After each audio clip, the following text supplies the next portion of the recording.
देश तब तक महान नहीं बनता जब तक उसके हर बच्चे को शिक्षा ना मिले, और भारत अब इस राह पर चल पड़ा है। लेकिन यहाँ तक पहुंचने के लिए एक लड़की को अदालत तक जाना पड़ा, एक सवाल उठाना पड़ा और पूरे सिस्टम को झकझोर देना पड़ा। नाम था मोहिनी जैन और उसका केस बना शिक्षा के अधिकार की नींव। हेलो दोस्तों, मैं प्रमोद आप सभी का स्वागत करता हूं। आज आपको लेकर चलता हूं एक ऐसी जर्नी पर जहां पे कानून, संविधान और हक तीनों एक दूसरे से टकराते हैं और निकलता है एक अलग सा रास्ता, जिसे हम बोलते हैं article 21A, right to education. Mohini Jain versus state of Karnataka 1992। Mohini Jain Uttar Pradesh की एक स्टूडेंट थी जो कर्नाटका के एक प्राइवेट मेडिकल कॉलेज में एडमिशन लेना चाहती थी, लेकिन कॉलेज ने उससे बहुत ज्यादा फीस मांगी और ऐसा फीस जो आम आदमी अफोर्ड नहीं कर सकता। वो फीस अगर हम बात करते हैं तो उस समय फीस 2000 गवर्नमेंट कोटा से, जो कर्नाटका स्टेट के रहवासी थे, जो रेसिडेंट्स है, उनसे 25,000 और अदर देन कर्नाटका स्टेट, बाहर के स्टेट के लोग अगर आते हैं तो उनसे 60,000 डिमांड किया गया था। मोहिनी जैन ने सुप्रीम कोर्ट में चैलेंज किया और ये कहा कि ये फीस स्ट्रक्चर अनफेयर है और उसके आर्टिकल 21 राइट टू लाइफ का उल्लंघन है। मोहिनी का कहना था कि अगर एजुकेशन इतनी महंगी होगी तो आम आदमी का बच्चा कैसे पढ़ेगा।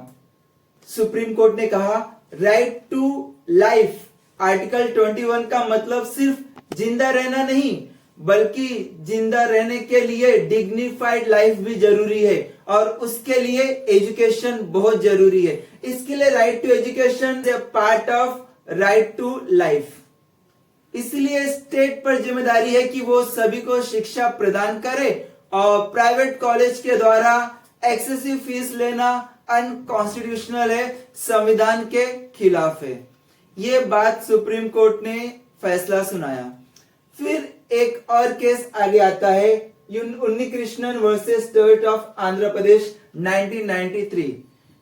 उन्नीकृष्णन एक प्राइवेट एजुकेशनल इंस्टीट्यूशन के ऑपरेटर थे। उन्होंने कहा मोहिनी जैन के केस का फैसला प्राइवेट कॉलेज के सस्टेनेबल नहीं है, अगर हम फीस नहीं लेंगे तो कॉलेज बंद हो जाएगा। सुप्रीम कोर्ट ने कहा हाँ, ये बात भी है, एजुकेशन इंपॉर्टेंट है, लेकिन स्टेट सबको फ्री एजुकेशन नहीं दे सकता।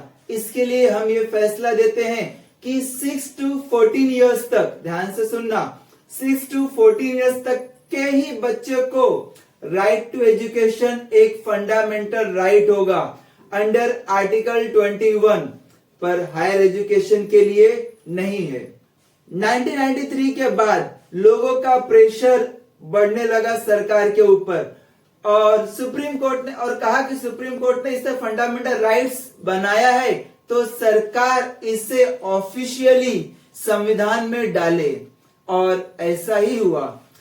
2002 में 86 अमेंडमेंट एक्ट के तहत संविधान में आर्टिकल 21A जोड़ा गया और उसमें यह कहा गया कि 6 to 14 इयर्स तक के बच्चों को फ्री और कंपलसरी एजुकेशन स्टेट प्रोवाइड करेगा। मतलब अब शिक्षा को एक फंडामेंटल राइट्स बनाया गया, एक लीगल बाइंडिंग है।